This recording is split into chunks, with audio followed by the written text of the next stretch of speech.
When elves first arrived on Toril, the Green Elves took the role of explorers. They proved to be the most successful in establishing themselves and venturing into new territories. They founded several nations. However, these nations were all engulfed by the Crown Wars in approximately negative 12,000 by the Dale Reckoning, and the Green Elves did not attempt to establish any nations or cities thereafter. Following the collapse of their ancient realms, they entered a phase known as the Wandering, during which they migrated from one land to another over many generations. It was during this period that they began to diverge from their elven heritage, evolving into a distinct subrace. Facing hardships such as being fugitives, slaves, or wanderers, the Green Elves eventually retreated into the deepest forests and mountains of Faerun. By the time of the ascendancy of the civilization of Jomdath, around negative 5,800, the Green Elves had largely settled in their new homelands, although sporadic interactions occurred between them and other human empires. Wild Elves are generally untrusting of outsiders, partly due to their harsh history. They often avoid or attack intruders on their lands, though not all Wild Elves are as extreme. They may assist lost adventurers by capturing them, altering their memories, and releasing them elsewhere. When Wild Elves need help, they reluctantly seek it and may permit outsiders into their sanctuaries. Magic doesn't hold as prominent a role in Wild Elf society as it once did. In the era of the long-forgotten elf empires, the ancestors of Wild Elves were just as interested in studying arcane magic as any other, but after the empires fell, they abandoned such pursuits, along with other civilized practices. Consequently, wizards are rare among them. However, unlike their wood elven counterparts, Wild Elves don't have a strong aversion to the arcane arts. While they lack established magical traditions, they generally keep sorcerers who possess innate talent. Nature magic is more common among them, with druids being prevalent. Wild Elf spellcasting rituals often involve more verbal, gestural, and material components compared to other druids. Their approach to spirituality sets them apart from other elven races, even the Drow. While they honor and worship the Seldarine, they don't do so exclusively or within hierarchical or organized structures. Instead, their religious practices are informal and rooted in animistic traditions, viewing Fey gods as part of a larger pantheon of nature spirits, along with Meiliki and Sylvanas. Among the Seldarine, they feel closest to Rilafane, Ralathil. Wild Elves have unique customs and beliefs, such as widespread tattooing, often imbued with magical properties. They also believe each member of their race has a spirit animal companion, providing guidance and protection. To discover their spirit animal, young Wild Elves undergo a ritual involving spending hours in a confined space filled with burning herbs, aiming to have a vision of their lifelong companion. Wild Elves live in tribal societies without many of the advancements available to their kin. They rarely craft their own magical weapons and have lost the ability to wield more powerful forms of magic. Despite this, they maintain the ceremonies and feasts typical of elves, occasions filled with joy, singing, and dancing. During hunts, each tribe member has their own place, sometimes held independently or as part of a larger event. While many Wild Elves speak multiple languages, literacy is rare among them. Wild Elves who travel from their remote homelands to become adventurers often pursue careers requiring physical strength. Rangers and barbarians are common among warrior Wild Elves, with some being fighters. Experienced Wild Elven adventurers often become arcane archers or druidic hierophants. Wild Elves do not tolerate any disrespect and are quick to resort to violence if provoked, making them formidable adversaries. Despite this, they are not entirely uncivilized. They are also known for their trustworthiness and loyalty, though they're slow to give it to outsiders, especially the short-lived races like humans. The Ewerwood takes its name from the Ewer, an ancient race of star elves who once inhabited it. Their civilization's remnants are scattered throughout the woods, serving as reminders of their once great society that reigned over the Aglarondan Peninsula. The wood is infused with a blend of ancient and contemporary magic, rendering the forest impervious to scrying and divination spells. Attempts to peer into it reveal nothing but the trees themselves. In -9,800, green elves settled in the Ewerwood following the Crown War's aftermath. Around -7,000, star elves started migrating from other elven nations to gather there. By -6,600, the star and green elves established a new kingdom known as Yuri Shanyar in the Ewerwood. In -1250, the human empire of Unther clashed with this kingdom over control of the southern Aglarondan coast, resulting in the Ewer being forced back into the woods. Between -1076 and -1069, the Orc-Gate Wars erupted after an Imiskari wizard opened a gate into Mulharand to the Orcs' homeworld, putting significant pressure on both kingdoms. From approximately -900 to -600, confronting the advancing humans along the Wizard Reach, particularly from Old Unther, the Star Elf High Mages constructed a forest-wide network of stone circles. Through these menhirs, they enacted a potent high magic spell to create the extraplanar realm of Sildayur. The Ewer elves held a deep reverence for the Seldarine and the Elven pantheon, while also revering their own collection of deities whose existence is thought to have faded with the passing of their civilization. Among these deities is Relkath of the Infinite Branches, a colossal treant deity often regarded as an aspect of Rilifane Ralathil by some elves. Sandalar, the Dancer, depicted as a blue-skinned elf, presided over both the realms of joy and tragedy simultaneously. Additionally, Ali Karashe, a warrior deity, intervened on behalf of the Ewer elves in their struggle against adversaries. The Ewer elves faced mounting challenges from assaults by the Drow and mountain trolls, which compelled them to retreat even deeper into the Ewerwood. In 756, their predicament worsened with the arrival of human settlers from Jacinta, who occupied the coastal regions, which further squeezed their territory. Over time, the elven population steadily declined, and by 880, only a handful of villages remained. Plagued by disease and dwindling resources, the elves were in a difficult position. However, a turning point came when the humans allied with the beleaguered elves against a common threat posed by the Drow and mountain trolls. They waged a successful campaign to drive out these adversaries, securing the safety of the forest. The collaboration also led to a significant number of unions between elves and humans, leading to a large population of half-elves. Despite these efforts, the decline of the elves persisted, eventually leading to their extinction. Their legacy, however, lived on through the half-elven descendants who occupied the Ewerwood and still comprise the majority of the population.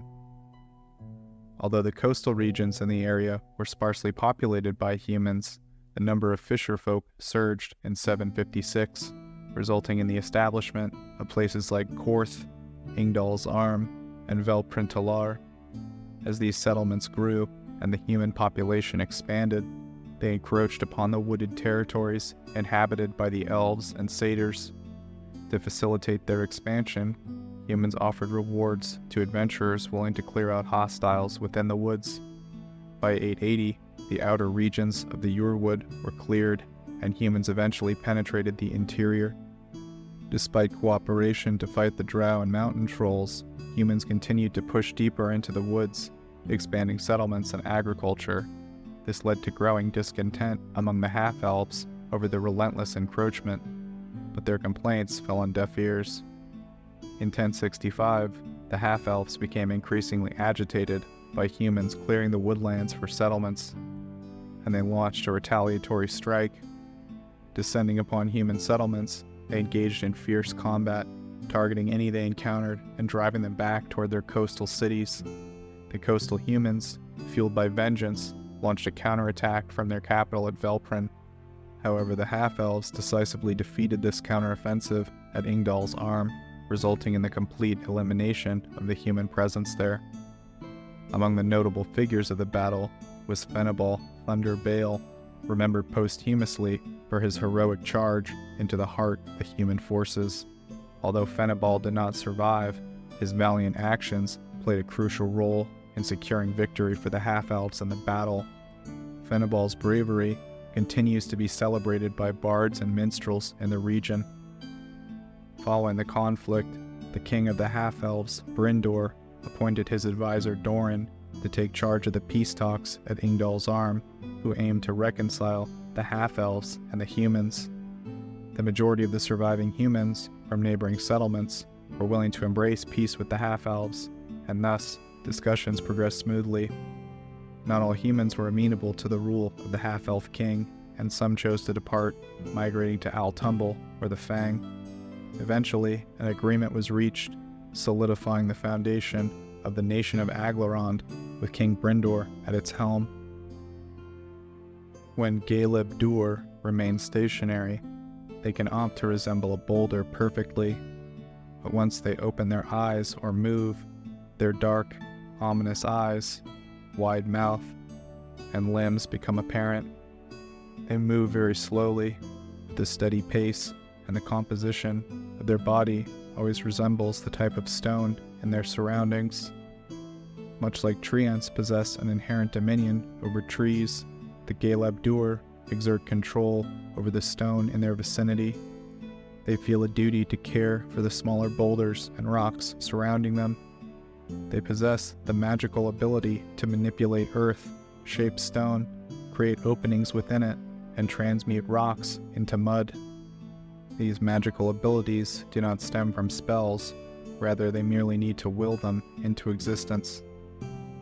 There are rumors suggesting that particularly ancient Galeb Dur were those residing in mountain regions strongly linked to the elemental plane of earth can wield even greater powers. They have the ability to detect movements through the ground, sensing the approach of creatures or objects. They appear to take pleasure in gathering gems. There are claims that these gems can be discovered alongside magic potions, although it's more probable that they were left behind by failed attempts to steal gems from the Galeb Dur.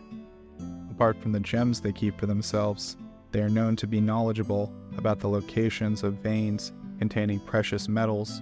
However, they seldom divulge the information. Music holds a special place in their hearts, although their melodies are often too low for humans to perceive. The subsonic vibrations can be felt through the ground for miles, often unsettling horses. They gather in small groups to harmonize with their deep voices, producing resonant and emotive music. Some scholars suggest that their songs possess magical qualities that can either prevent or induce earthquakes. Alternatively, some also mention that these can serve as warnings to other Galeb Dur in the area. In addition to their musical pursuits, they also spend much of their time simply sitting or patrolling their territory to ensure that it remains free from intruders.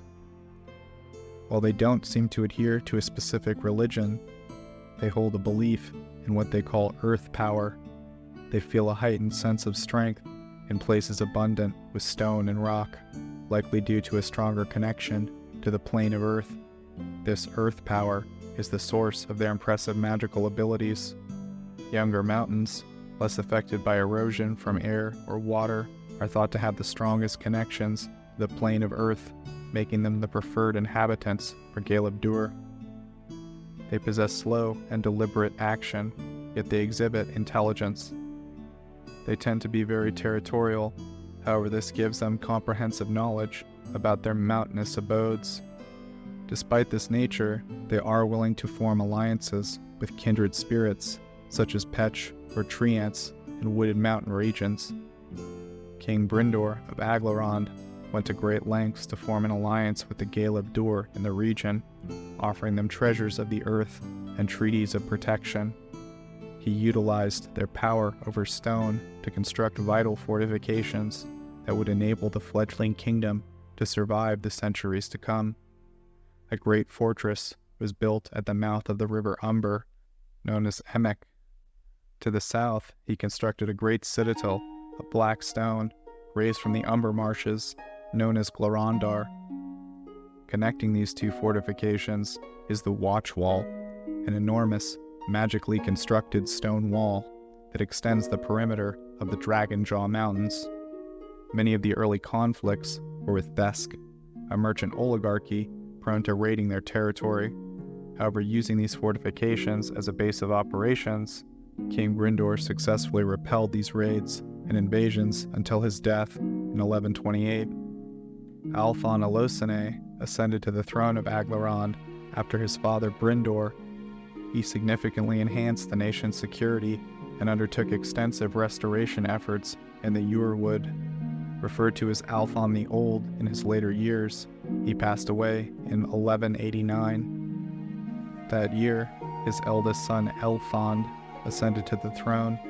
However, this reign was tragically short-lived as he met his demise at the Battle of the Singing Sands, only 5 years after he was crowned. The Aglarond military consists of a small but skilled force, renowned for its foresters, specialized ranger units loyal to the crown who operate within the Urewood. Complementing them are archers, pikemen, and limited cavalry stationed at the Emek Fortress and the Glorondar Citadel. Glorondar also boasts a significant contingent of griffin riders for reconnaissance purposes. Aglarond also maintains a robust tradition of local militias. When the army's size proves inadequate to address a threat, ordinary citizens are called to take up arms, wielding spears and pikes. Formerly lacking a navy, Aglarond relies on coast boats, utilized by the foresters for transportation and raids, particularly against invaders. By 1374, a settlement had been constructed around Glorondar Citadel, with sturdy stone structures and a militaristic culture. The Battle of the Singing Sands was the initial incursion of the nation of Thay into Aglarond, marking a long conflict and rivalry between these magocratic powers. Situated across the river Umber from the Tanith Gap within Aglarond, the area of the Singing Sands was characterized by wind-sculpted dunes, sparse vegetation, and consisted mainly of dry grass and small trees. Thayan forces were defeated, but it was so costly that following the battle, the area earned its name from the mourning of the songs sung by Aglarondan women during the aftermath. The Battle of Broken Heads unfolded in the year of Sundered Shields, 1197. This clash occurred in the Umber marshes adjacent to the Umber River. Thayan forces again launched an invasion against Aglarond, with the Red Wizard army traversing the river Umber and passing through challenging terrain at Shaibar Pass, eventually converging upon the marshes. Despite the formidable advance of Thayan forces, Aglarond managed to successfully repel the invaders, thwarting their second attempt. However, their king, Philospor Olosine of Aglarond, following in the footsteps of his brother, Elfond, perished in the battle. In 1197, the Grey Sisters, Thara and Ulai Olosine, twin daughters of Philospor, ascended jointly to the throne as mage queens. Thara, the older sister, known for her adeptness in magic and diplomacy, wed Elthar of Milvarune, fostering a union between Aglarond and Thesk. Meanwhile, Ulai, renowned for her military skills, married a forester named Ilion. Tragically, both sisters passed away within days of each other in 1257. Following their deaths, Halakar Ulai's son assumed the throne of Aglarond in 1257. In 1260, Halakar led an ill-fated expedition into Thay against the Red Wizards. The campaign ended disastrously, with Aglarondan forces compelled to retreat. Halakar's demise in the same year, suspected to be the result of poisoning orchestrated by the Red Wizards, further plunged the kingdom into turmoil. Ilione, a formidable sorceress and Halakar's sister, assumed power in 1260. During her reign, she focused on rebuilding Aglarond's military strength However, her reign was cut short by a plague that swept through the inner sea in 1320, claiming her life. In the aftermath of Karsa's folly, the goddess of magic, Mystra, lay dead, and the weave unraveled. A beautiful young Netherese peasant girl, just beginning her studies of the art, was elevated in an instant to be the new goddess of magic, Mystra. This new goddess was more lawful than Mistral, and immediately set to work, both repairing the damage done by Karsus and ensuring that it never happened again.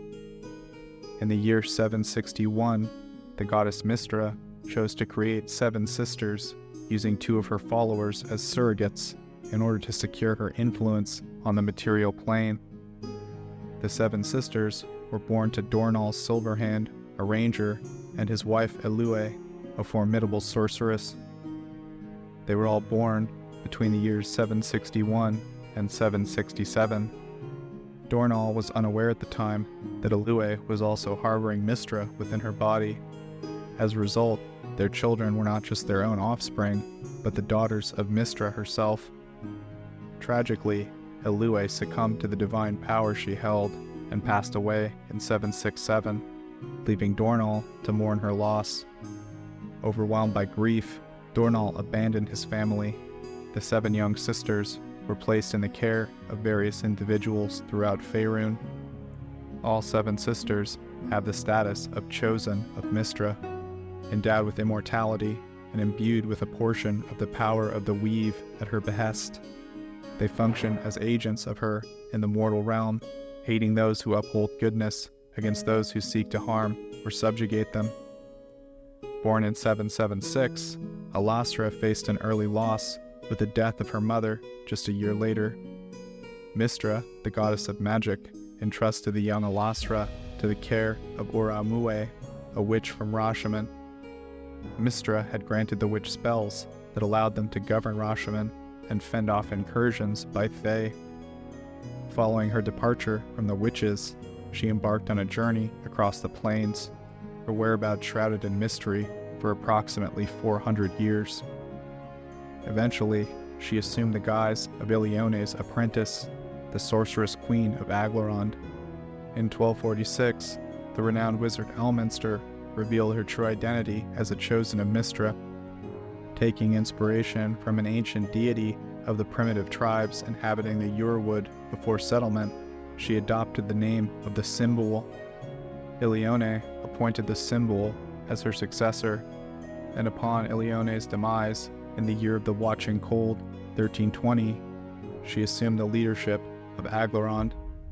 She was known widely as a daring and formidable sorceress, characterized by her unpredictability and frequent bursts of anger. Her subjects both feared and respected her due to her audacity and seeming instability. In Myrtul of the Year of the Worm, 1356, the Simbul mysteriously disappeared from her court. She left behind a letter addressed to her counselors, providing guidance on governing in her absence. Speculation arose that she had departed while magically disguised as a cat or falcon to monitor her adversaries. She returned again after news of aggression from Thay.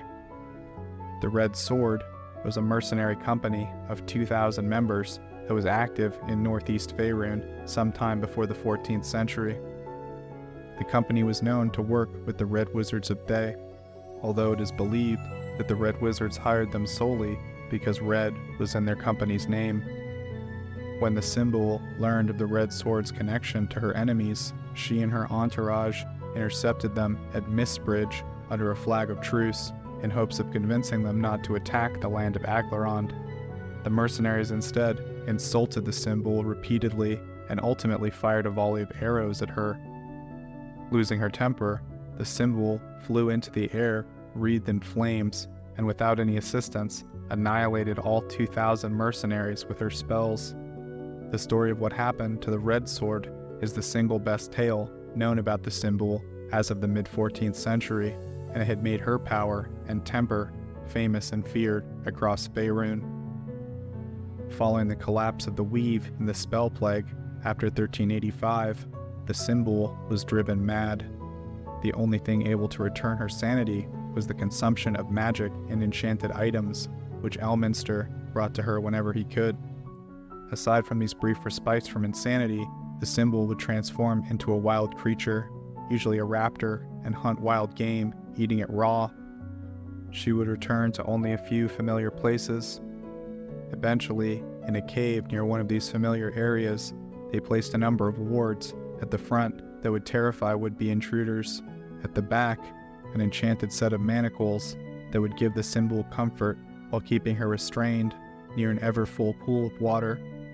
She could survive there indefinitely, feeding not on food, but on the magic of the wards, while slowly draining them.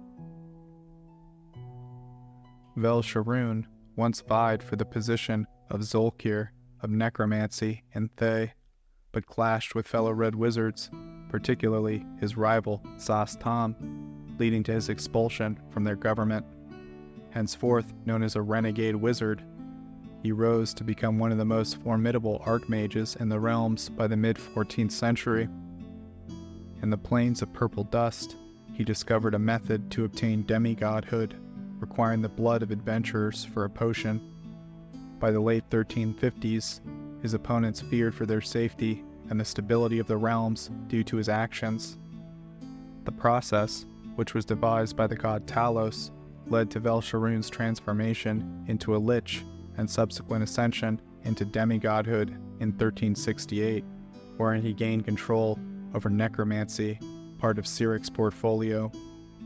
However, his service to Talos depleted his divine energy rapidly, prompting him to switch allegiance to Azuth.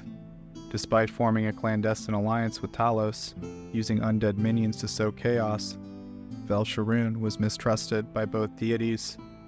He began aligning himself with Shar.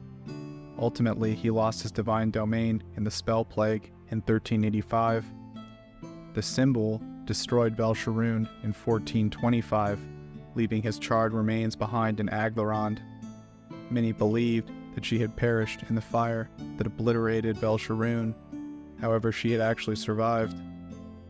In the year of the Ageless One, 1479, Elminster restored her sanity by feeding her an item imbued with blue flame.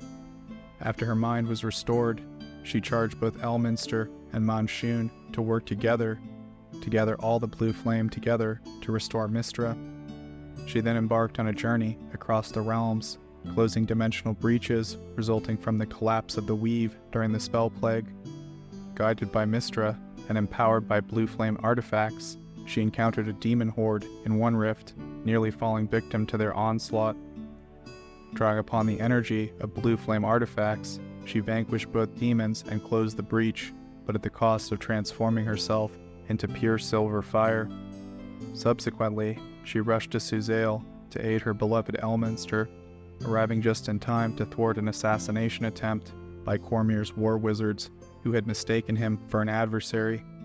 To heal Elminster, she sacrificed herself, transferring her silver fire to restore the old sage of Shadowdale to his original form, causing her essence to dissipate entirely.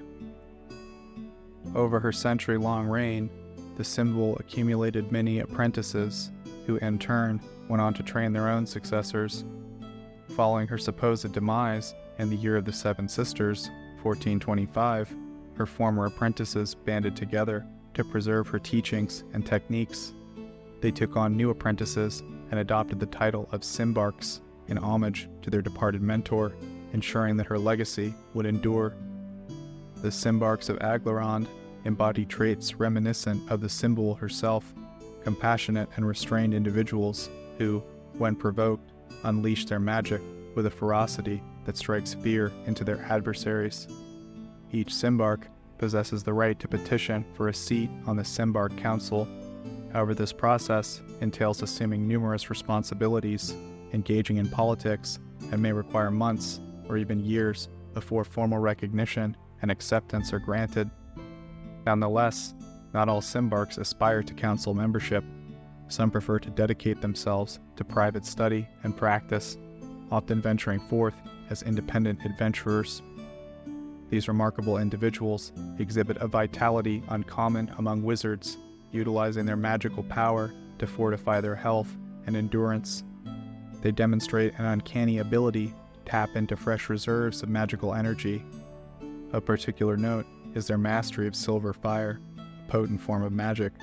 They can utilize it to blast their foes, bolster their own defenses, or even heal themselves or others from considerable distances. Furthermore, with the Simbul's Tempest spell, they can conjure a storm of telekinetic energy to assail their enemies, or envelop themselves in silver fire to purge debilitating spells and effects. The humans of Aglarond are regarded as trustworthy and hardworking, living simple lives from agriculture, fishing, and herding livestock. Traditionally, humans keep close to Aglarond's coastal cities, since these were the first settlements founded by them in the 750s when they first arrived. The original colonists were Untherites from Chesenta, but these were soon joined by settlers and adventurers from other parts of Faerun. Eastern Aglarondan humans dress in bright-colored tunics and trousers embroidered with black thread. They wear bracelets, circlets, rings, necklaces, and earrings made from bronze or silver. Those in the West owe much of their culture to the pirates who originally inhabited these areas. They dress in contrasting colors, donning headbands and bandanas, or wear plain brown or white tunics. Jewelry is simple and inexpensive, including brooches, earrings, nose rings, and necklaces. The average Aglarondan has no concern for magic as part of everyday life, instead regarding it as best wielded by those in power. A number of powerful monarchs in the royal dynasty were spellcasters, but regular people viewed these powers with disdain. Any young children who show a particular gift for magic are recruited as apprentices by the Simbul, and later the Simbarks, becoming members of the organization known as the Simbul's Children. The Aglarondan half-elf population is mainly concentrated around the Yurewood. There's a large range of attitudes towards other cultures amongst these half-elves. Those who live on the outskirts of the wood, near to the human settlements, have a more tolerant approach and adopt human traditions, such as living in houses. Those half-elves living deeper in the Yurewood are in touch with their elven ancestry, preferring to live the wild way in small communities or as hunter-gatherers. Most half-elves either support or accept the human presence in Aglarond, but there is rumored to be a small group who are in favor of wiping them out. Many of the half-elves and wild elves they share their homes with distrust and question the authority of the Simbar Council that rules. However, their concern for the encroachments of Fae keeps their political dissidents mostly in check. Magic among the half-elves is widely practiced, more so among the inhabitants of the Yurewood. Some of the nomadic tribes still use totemic magic. Half-elven dress is similar to humans in the areas near human settlement, and even so in parts of the Yurewood. In the other parts, half-elves dress more like wild elves, with fur, loincloths, and tattoos. As of 1368, the halfling population of Aglarond is limited to a few farmland communities surrounding the Mesring in the east. Aglarond boasts few large temples or holy sites. While some individuals observe regular worship, others express their faith through their actions and demeanor. They interpret the prosperity of their land as a sign of divine favor. Among humans, farmers commonly revere Shante, while seafarers honor Valkur and Selune.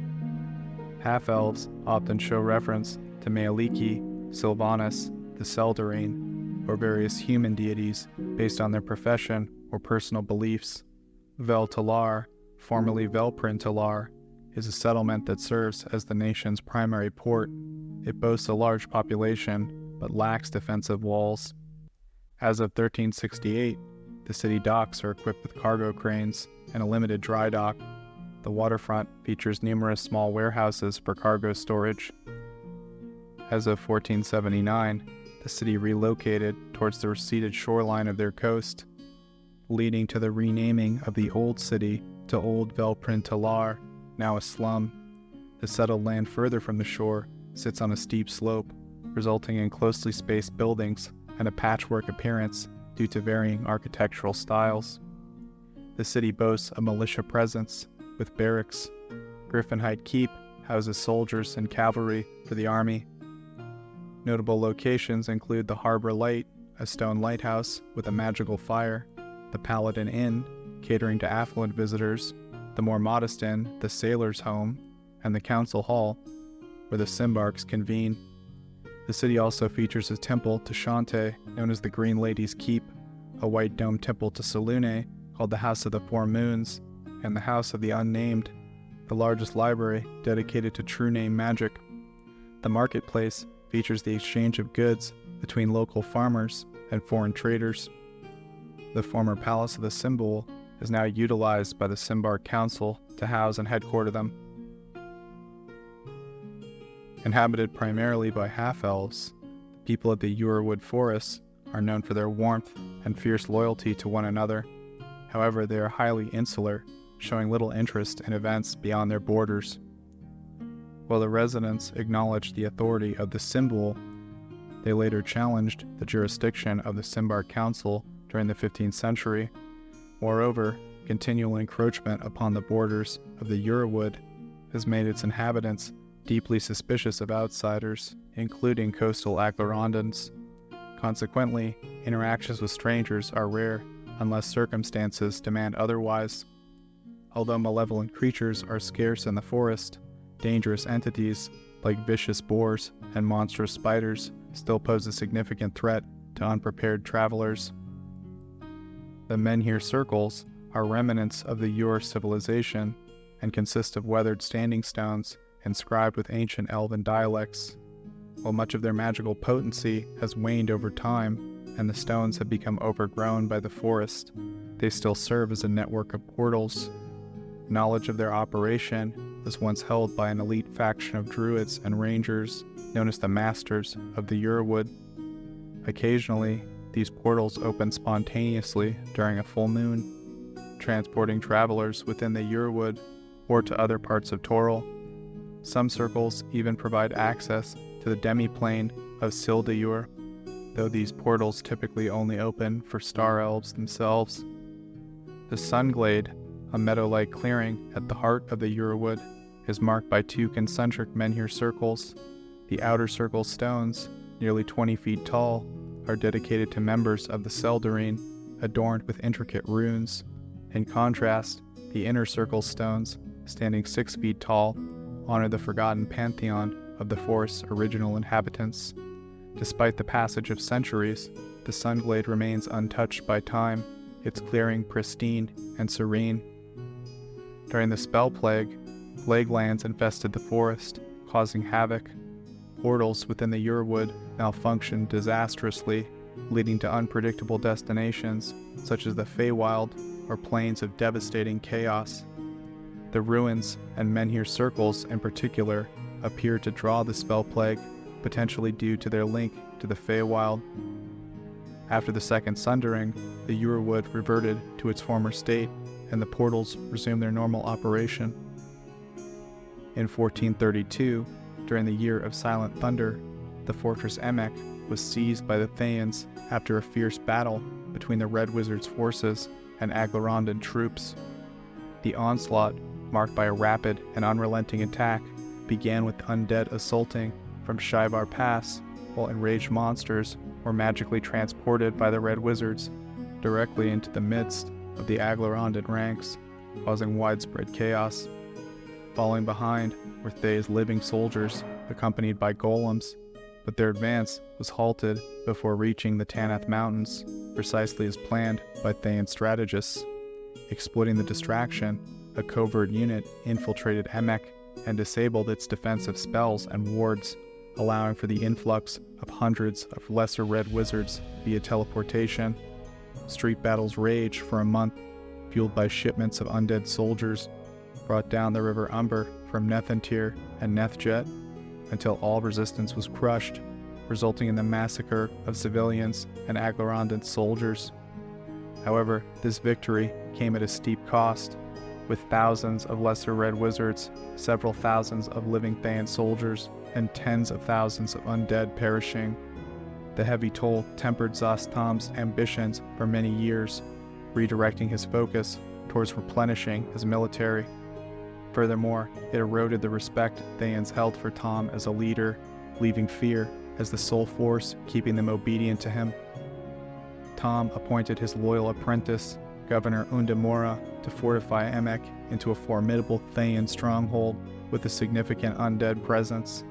In 1466, the year of the mages in Amber, Undamora was destroyed by a surprise spell attack orchestrated by the Simbar Council, aiming to disrupt Thay's potential offensive. Zos Tom's fury knew no bounds when he discovered that Undamora could not be revived, leading to speculations about his personal attachment to her. In her memory, the keep was renamed to Undamore. By 1479, in the year of the Ageless One, Undamore, also now known as the Hollow City, is primarily inhabited by undead creatures such as vampiric knights, with only a handful of living residents, mainly red wizards and their guards.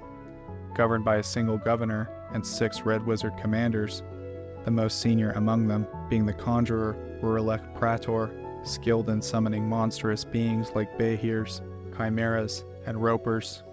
The Aglarondan fortress Dantelion frequently assaults Undamore and attempts to purge the undead, prompting rumors that they are digging beneath the river to bypass its defenses. This Thayan victory is a stark reminder of the threat the nation of Aglarond now faces in the absence of the fabled Witch Queen, who by reputation alone was able to hold many of these threats at bay. Her example will guide the nation in the tumultuous currents of Faerunian politics and the magical atrocities of an increasingly aggressive and hostile Thayan menace. The history of Aglarond remains uncertain, but the Yurewood holds many secrets from past ages, and the inhabitants understand the stakes of their situation. The land of the Witch Queen remains vigilant and stubborn in resisting the ambitions of the Red Wizards.